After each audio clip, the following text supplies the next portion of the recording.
Assalamualaikum warahmatullahi wabarakatuh. Perkenalkan, nama saya Intan Dewi Cantika Putri dari Prodi D3 Akuntansi. Di sebelumnya, di sini saya akan menerangkan atau mempresentasikan tentang perencanaan bisnis dengan analisis SWOT. Oke, kita langsung saja. Yang pertama yaitu ada profil usaha. Intan V Modern Kitchenware merupakan usaha yang bergerak dalam penyediaan perlengkapan dapur modern dengan desain estetis dan fungsional. Setiap produk dipilih melalui proses kurasi untuk memastikan kualitas, keamanan, dan ketahanan material. Usaha ini hadir sebagai solusi bagi masyarakat untuk menginginkan peralatan dapur yang berkualitas dengan harga yang tetap terjangkau. Selain fokus pada kualitas, Intanve Modern Kitchenware juga mengedepankan kemudahan akses melalui penjualan offline dan online. Dengan pendekatan tersebut, Intanve berupaya memberikan pengalaman belanja yang nyaman, cepat, dan profesional. Nah, selanjutnya di perusahaan saya itu juga memiliki visi misi, yaitu yang pertama adalah visi yaitu menjadi toko peralatan dapur modern yang terpercaya, berkualitas, dan menjadi pilihan utama masyarakat. Yaitu dilanjutkan dengan misi. Yang pertama yaitu menyediakan produk dapur yang inovatif dan mengikuti tren modern, memberikan pelayanan terbaik dengan respon cepat, ramah, dan menawarkan harga yang kompetitif tanpa mengurangi kualitas produk.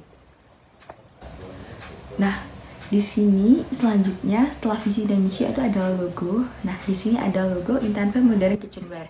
Yang pertama yaitu di sini ada ikon panci minimalis, yaitu panci kayak melambangkan pusat aktivitas dapur sebagai tempat menciptakan hidangan dan kehangatan keluarga. Dan yang selanjutnya itu ada tag gantungan di sisi panci, yaitu melambangkan sektor retail penjualan yang menegaskan di Intanve Modern Kitchenware ini memiliki harga yang lebih murah dan juga berkualitas. Dan yang selanjutnya ada warna coklat, ya ini identik dengan rasa nyaman, natural, dan elegan gitu. Dan yang terakhir ada tipografi modern dan elegan. Penggunaan ini memiliki huruf serif yang tegas namun bersih, mencerminkan keseimbangan antara modernitas dan tradisi selaras. Oke, selanjutnya yaitu adalah nilai tambah dan keunggulan. Nah, nilai tambah dan keunggulan dari produk Intanve Modern Kitchenware ini yaitu yang pertama adalah produk modern, berkualitas, dan estetik. Dan yang kedua ada harga bersaing dan terjangkau. Dan yang ketiga ada pelayanan ramah dan fast response. Yang keempat pelayanan profesional dan ramah. Dan yang terakhir adalah tersedia pembelian online 24 jam. Lalu selanjutnya adalah layanan dan target pasar. Layanan yang ditawarkan yaitu adalah penjualan alat dapur, penjualan online, paket bundling, rekomendasi produk. Dan selanjutnya target pasar yaitu kita memiliki target pasar itu adalah ibu rumah tangga, UMKM kuliner, pengusaha catering, dan remaja yang hobi memasak. Next kita akan yang intinya yaitu kita melakukan analisis SWOT. Yang pertama itu adalah kekuatan. Kekuatan yang pertama yaitu kita melakukan kekuatan dengan fokus modern. Nah, fokus modern ini menawarkan produk yang selaras dengan tren gaya hidup sehat dan praktis kayak smart kitchenware gitu. Dan yang selanjutnya adalah kualitas dan estetika. Ya ini produk kita produk yang premium, daya tahan tinggi, dan desain minimalis. Estetik seperti itu, instagramable. Dan yang ketiga adalah model online centric, yaitu biaya operasional yang rendah dan jangkauan pasar yang luas. Dan yang keempat adalah layanan spesialis, yaitu mampu memberikan edukasi produk dan layanan penjualan yang baik dan meningkatkan loyalitas. Dan yang terakhir adalah branding yang kuat. Nama merek Intanve Modern Kitchenware ini sudah menarik citra kekinian dan profesional. Nah, yaitu kita akan menganalisis tentang kelemahan. Yang pertama yaitu ketergantungan pemasok. Jadi resiko fluktuasi harga mata uang dan masalah rantai pasok jika tergantung pada impor. Dan yang kedua yaitu adalah butuh edukasi intensif, yaitu peralatan pintar memerlukan konten dan waktu yang lebih besar untuk menjelaskan fitur dan fungsi. Yang ketiga ada resiko logistik. Biasanya kalau ada peralatan yang elektronik yang sedikit besar, yaitu kita akan rentan rusak saat pengiriman dan butuh manajemen garansi. Begitu. Yang terakhir adalah brand awareness rendah sebagai merek baru, belum dikenal sekuat pemain lama seperti di penjualan peralatan alat dapur. Seperti kan ada yang lebih terkenal daripada produk baru, biasanya tuh ada seperti kayak IKEA begitu. Lalu kita selanjutnya dengan adalah peluang. Yang pertama yaitu tren home cooking. Nah, jadi peluang kita itu meningkatnya kesadaran kesehatan, mendorong permintaan alat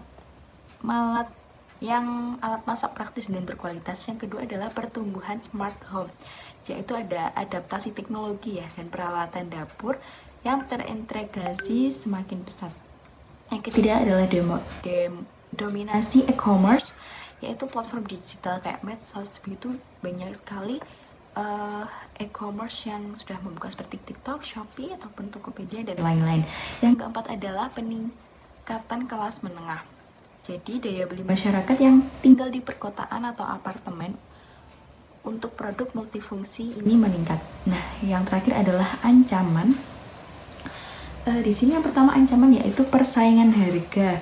Ancaman dari merek Tiongkok itu yang menawarkan produk serupa dengan fitur canggih dan harga sangat murah biasanya.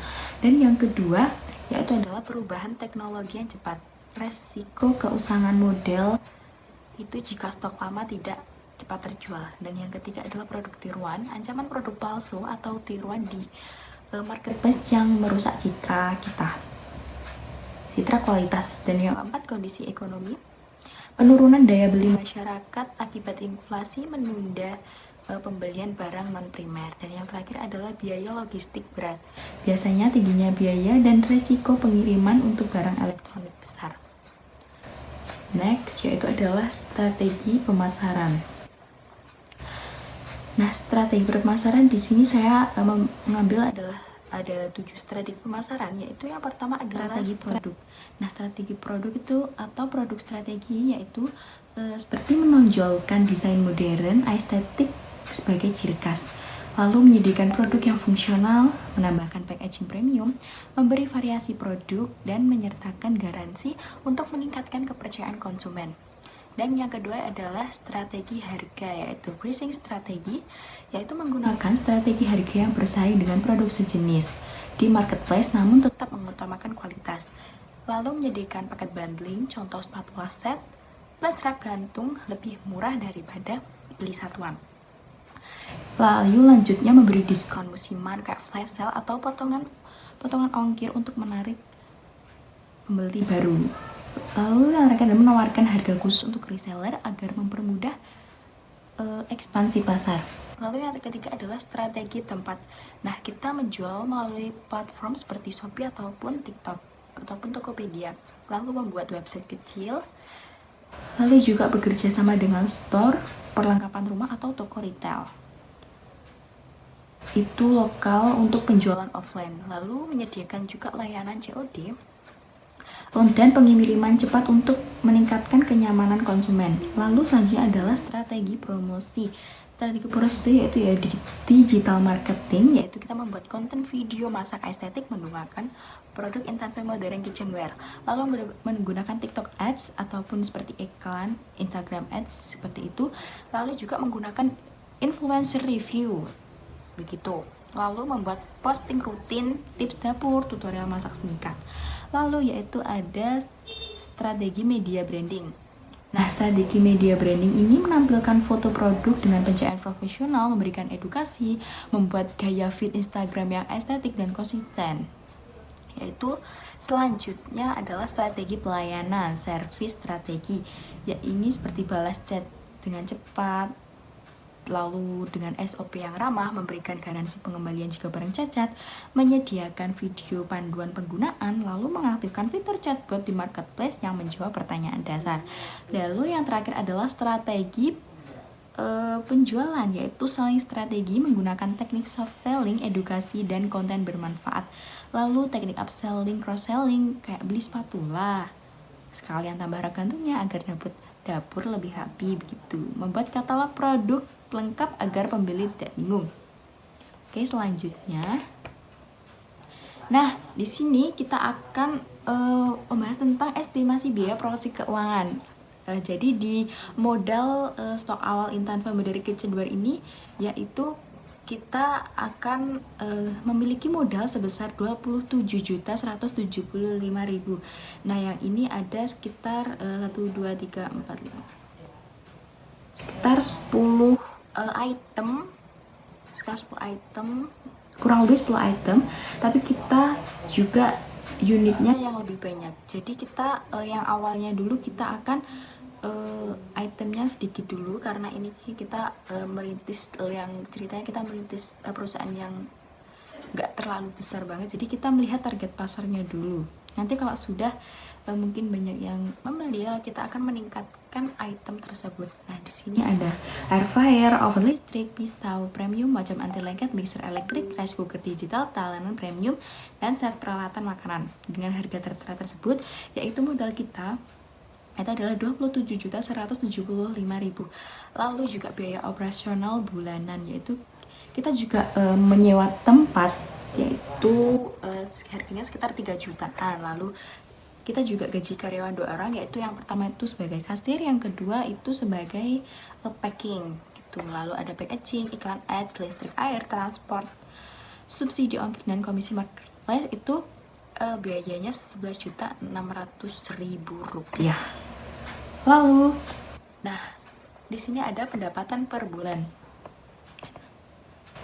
Ini kita harga jualnya satu unitnya itu 850.000, air fryer-nya 20 unit, jadi totalnya 17 juta.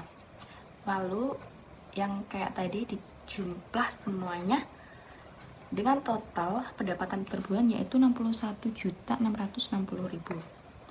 Lalu kita menghitung, setelah itu kita menghitung perhitungan laba bersih bulanan. Laba bersih bulanan kita yang pertama yaitu kita memasukkan pendapatan per bulan tadi. Nah, tadi kan pendapatan per bulannya yaitu 61.660, kita masukkan ke pendapatan per bulan, lalu kita menghitung, lalu kita selanjutnya kita adalah memasukkan harga pokok penjualan produk terjual yaitu sebesar 43.250. Nah, jadi laba kotornya yaitu jadi 61.660 dikurangi 43.250 yaitu 18.410.000. Lalu total biaya operasionalnya adalah 11.600.000. Jadi perhitungan laba bersih bulanan yaitu 6.810.000. Nah, kalau sudah semuanya, lalu yang terakhir kita akan menghitung balik modal. Balik modalnya kapan sih Intan Family Kitchenware itu? Nah, total modal awal itu kita kan 38.775.000.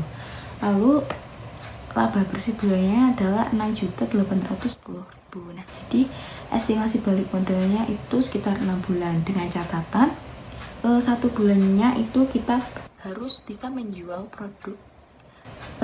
item yaitu kurang lebih 120 item. Kalau tidak mencapai target 120 item per bulan, kita akan mengalami balik modalnya itu lebih lama.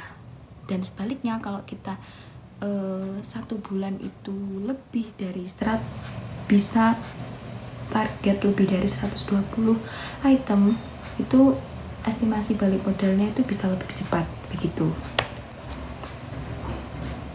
Baik, terima kasih. Itu saja yang bisa saya sampaikan tentang perencanaan bisnis plan dari Intan Family Kitchenware. Baik, terima kasih. Wassalamualaikum warahmatullahi wabarakatuh.